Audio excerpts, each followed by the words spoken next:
Welcome everyone sa ating kauna-unahang vodcast or ano ba tong tawag dito? Ito ang Unscripted with Fifi. At iba pa, at ngayon makakasama po natin ang ating bisita. Sino siya? Malalaman po natin. Kaya sundan niyo ako. Ay, upo pala tayo. Tara! So, andito na po ang ating bisita, ang nag-iisa at walang kakupas-kupas dahil siya lang mag-isa ngayon. The one and only, the only one, ladies and gentlemen, fresh from the farm. Ladies and gentlemen, once again, Miss Hurt Evangelista. Yay! Ay! Hello, sis. Parang di nagkita ko no. lang. Charis lang. Unscripted. Oo nga. Kamusta ka naman? Ay, umiyak agad. Ang init ha. Ang init Ang nga. init dito. Live po tayo ngayon dito sa KLCC Park.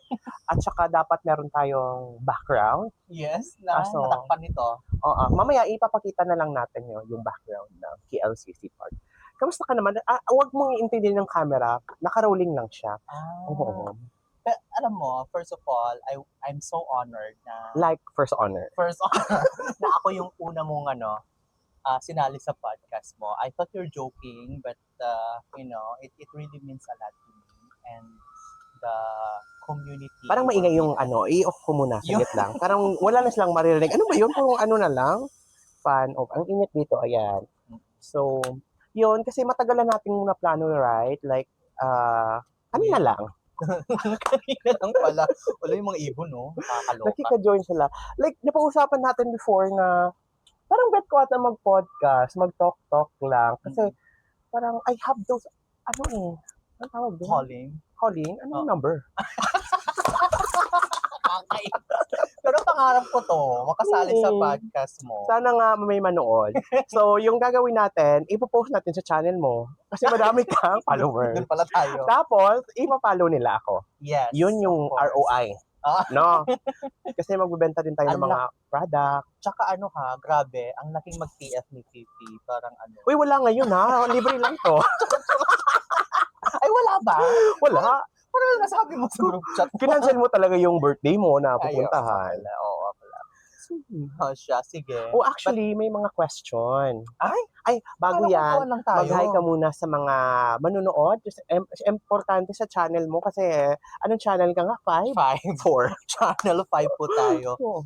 I just want to invite everyone to watch Unscripted, the podcast of Fifi D at Iba pa. Kasi meron pang ibang gagawin. Hindi ko alam pero wala talaga siyang sinend sa akin na questions or anything. So I'm just so excited and I like spontaneous type of activity. Parang walang babasihan natin. Merong question pero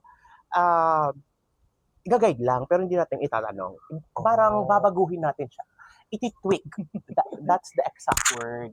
Kasi yung purpose talaga nito ng mga kaibigan, mga OFW natin na nanonood, at saka yung mga international fans. I heard na meron kang maraming fans internationally. Hindi Utopia, lang, oo. ganyan. Yung mga friend mong mga oo. Pag hindi nila naintindihan, i-translate nyo na lang. Yes. Sila mag-translate dito. Okay, so meron kaming kape na hindi sponsored, hindi din namin papangalanan. Anong pabango mo? Downy. Ay, ba't nasabi? Popcorn lang. Baka naman, may yellow basket na pala yung Downy dyan. Oo nga, paano naman maglagay ng yellow basket? Ilang minutes ba to? 30 minutes or 1 hour? 30 minutes na ata? Oo. Kasi baka maboard na sila. At saka, isa-shoutout natin yung isang friend natin sa group chat. Si Renz. Renz. Kung saan ka man, dyan ka na lang. 3 lang kami sa group chat, tapos 62 yung sinisiraan namin. Depende kung sino-sino kayo. Pero kung gusto niyo malaman kung sino, mag-subscribe kayo. Yes. Nasa comment section ang link. Ang dami naming screenshots. Ang init ha, parang tayo. Parang feeling ko ikaka-HR ko yung ibang mga topic doon. Ay, sino ba? Ay! Okay. Hi, Sir Robert. I-blip natin yon kasi bawal i-mention ang mga. Bawal ito na yung mga question natin. So, nagtanong ako kay friend natin sino bang friend natin? Saglit ha. Hindi na ito i-edit ha. Diretso-diretso upload na to. Pero pag may nasiraan kaming tao dito, kayo na mag-adjust. Saglit. Hanapin natin. Ito siya. Hindi ko siya mahanap. Pero ano naman ngayon ang mo, yung abalahan mo so far?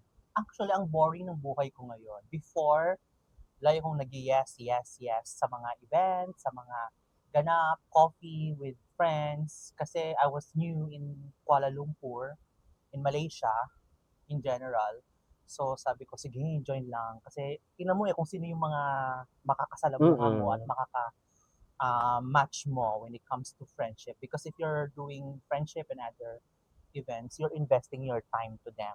So Mm. ngayon, nag-i-start ulit akong mag-vlog. Pakonti-konti na lang.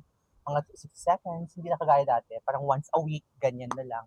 I will really try to make time for myself other than showing off to people what really is fake and natural sa social media. Pero active pa rin ako sa Concentrix Malaysia. So I'm still glad and I'm really, really grateful with the opportunity. Minsan, di ba, parang negative din ako dahil, oh my God, nakakapagod naman itong trabaho. Pero may nabasa ako na, ano daw, ay wala pala, kunwari matalino. Kunwari matalino. Okay. Okay. Sige. O ayan, na-answer mo na yung question number 3. Actually, number 3 Ay, siya na number three question. ba yun? Oo, ayan o.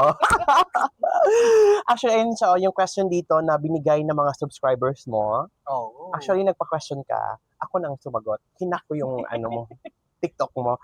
O, ayun na siya. So, first question. When you first started living or working dito sa Malaysia, na-surprise ka ba at paano ka nag-adjust? Sobra.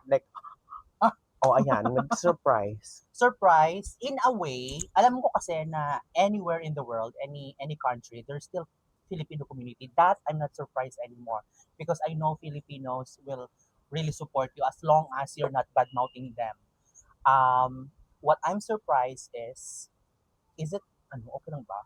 Baka mabalay pulis tayo dito. I-blip mo na lang. I'm part of the community. Diba? Parang hindi Dito naman. na ako nag-came out.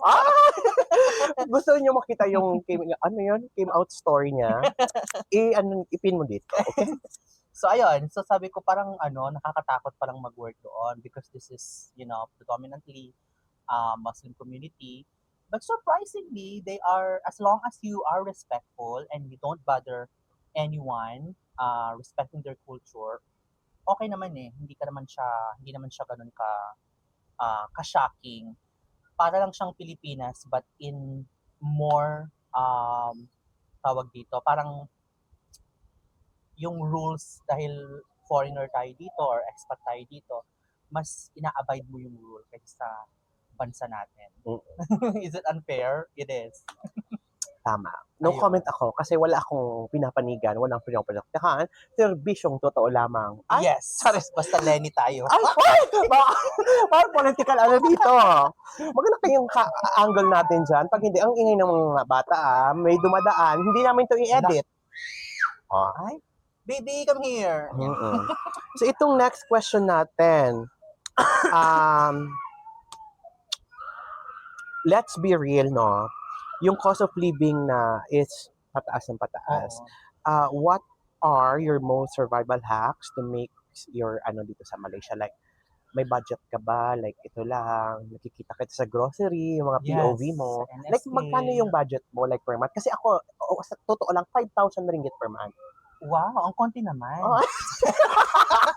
Payabangan. Umabot pa ng 10K sa'yo minsan? 10K, 12K maximum. 10 RM. Hindi, alam mo, mula nung naramdaman ko yung inflation. Spell mo nga. Ano ba? Kahirapan na lang. Ako dito. Kahirapan. Hindi, kasi syempre, minsan meron tayong sinusuportahan din, di ba? Sino? Mga college sa Cyber Giant. Pinagpunaan. Hindi totoo.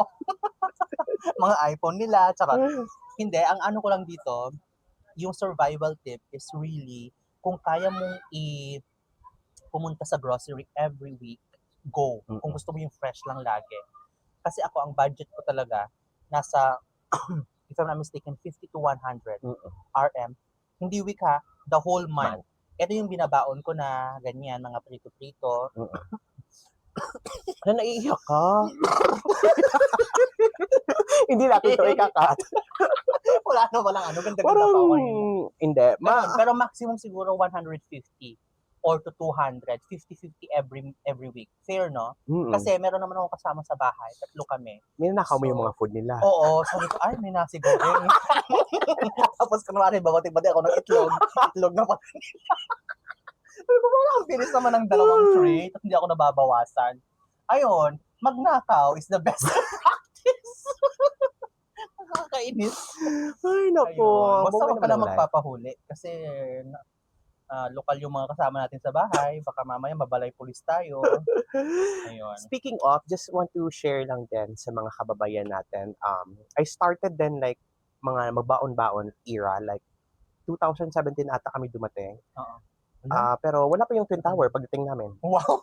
Kami nag-construct. Correct. So yeah, doon actually 50 to 100, nag-start din kami like, nagbaon na kami. Yung 15, or example, 100 na yon, 4 pa kami doon magdi-divide. So, parang 25 ringgit per month lang yung budget sa Pambaon food. lang yun. Oo. At saka yung baon na namin, yung mga baon na ice cream, walang charge. Hindi so, walang eme. O kaya grateful ako and papasalamat ako sa mga housemate ko ngayon. Kasi yumaman sila, ano nang baon marami mo yun? silang nauto. Baon na namin yung ano na ng ice cream, yung freezer.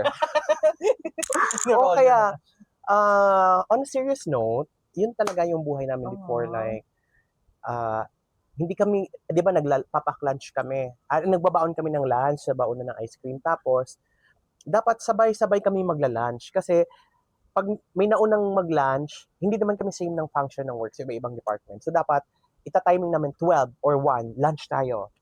Kasi pag naubos yung isang pirasong patatas or carrots, sabi na, ba't kinain mo yung carrots na isa? Tag-iisa lang tayo. So, fair. kaya laking papasalamat ko din sa Sina Ana ba to? sila Ana, si A, at saka si Sheila muna sa Penang. Yeah. Oo. Sa Penang? Sa Penang siya ngayon kasi mas umangat siya sa life. Oo, buhay niya. So, yun lang. So, sa mga kababayan natin na nagrereklamo sa buhay nila ngayon, ipagpatuloy niyo lang. Oo. Wala palang ano doon. Akala ko naman, may pulot na akal. Wala, ano lang, be grateful. Pero tingnan Tapos, mo yung 100, the whole month na to, Oo. 1 week. mura pa naman kasi before at saka wala pang CCTV. Kaya naman pala. Madami kaming na But anyhow, thank you so much for sharing. At least nagpapakasya mo yung budget mo. Pero aside from that, meron ka pa ding ibang like bibilhin. Oo, yung mga ano ko, tawag dito, mga essentials sa mukha, ganyan. Na nandito na sa yellow basket. Meron pala. Kailan nga, yung may nanonood na nag-work sa TikTok kung saan man kayong platform, Kaya nga. tulungan niyo po kami. Actually, Siya. Sa ano eh. Madaming followers, kailangan namin ng yellow basket True. or anong product. I mean, may gusto ano ng product, di ba? Endorse. Yes. Patusinan natin. Ito na pala na. Magkano nga? Magkano? Mga clinic, ganyan, nag-message. Ay, bongga. Yun. Ang ganda ng skin at ng mga yon. Pasalamat ka sa ano natin mamaya. Oo. At yung kagandahan ko din, no? Yeah. Mataba ako kasi before. Tingnan nyo sa picture. Kasi, Sobra. Oo, hindi mataba. Parang bilog or something like that. At hindi fresh. Yung secret ko talaga is kape. Ito ba yon? Ito, kaya kailangan nyo mag-check out. Serious lang. Cheers. Cheers. Ito na. Pero walang halong etchos. Nag-blooming ka nung pumayat ka. Yun Di din ba kasi sabi merong nila, mga pumayat na parang addict. Yes. Exact word. Oo, yung nakataas na ng ganyan niya, ganyan. Kasi hindi pa siya you know how to to dress up and to take care Pambahay of ko nga yourself.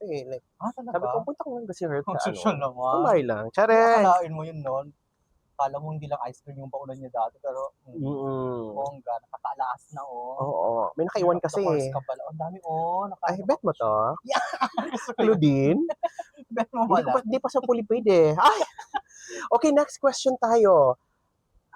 Have you ever felt like giving up? What kept you going? In Tagalog, Gusto ko yun. nag-give up ka na ba? Yes or no?